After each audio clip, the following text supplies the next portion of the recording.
Guwahati frontier head Guwahati के अंदर में जितना जो हमारा ऑप्स डॉग्स है, ऑपरेशनल डॉग्स, उसका जो अपना ट्रेड को इफ़िशियंसी बढ़ाने के लिए हमारा जो MHA के मुताबिक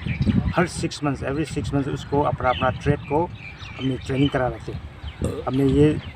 डिसाइड किया है गुवाहाटी फ्रंटियर के लिए जो 31st बटालियन गोसाईगांव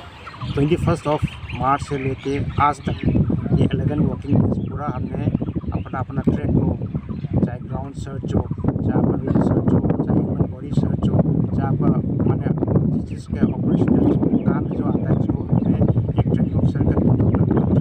उसके नाते में हमने उसको 11 डेज करवाया उसका अपना ट्रेड को एफिशिएंसी बढ़ाने के लिए, ताकि इस जगह में जो पुलिस के साथ और कोई जगह में एक नारकोटिक्स जो भी हमारा सस्पेक्टेड ये है छुपा हुआ है, कोई रखा हुआ है, हमारे डॉग्स को बुला के आपका जो है पुलिस के साथ टोटल नंबर ऑफ डॉग्स 16 है। मान लीजिए हमारे ये 31st बटालियन में कुछ डॉग्स है तो हमारा डॉक्टर्स है, और जितना जो हमारा अंदर में 8 यूनिट्स है, हर यूनिट में हमारा अपना डॉग है जो अपना डॉक्टर को उसको गाइड दिया जाता है जो उसका हेल्थ और अपना जो ट्रेड को ये करने के लिए प्रैक्टिस करने के लिए देखभाल करने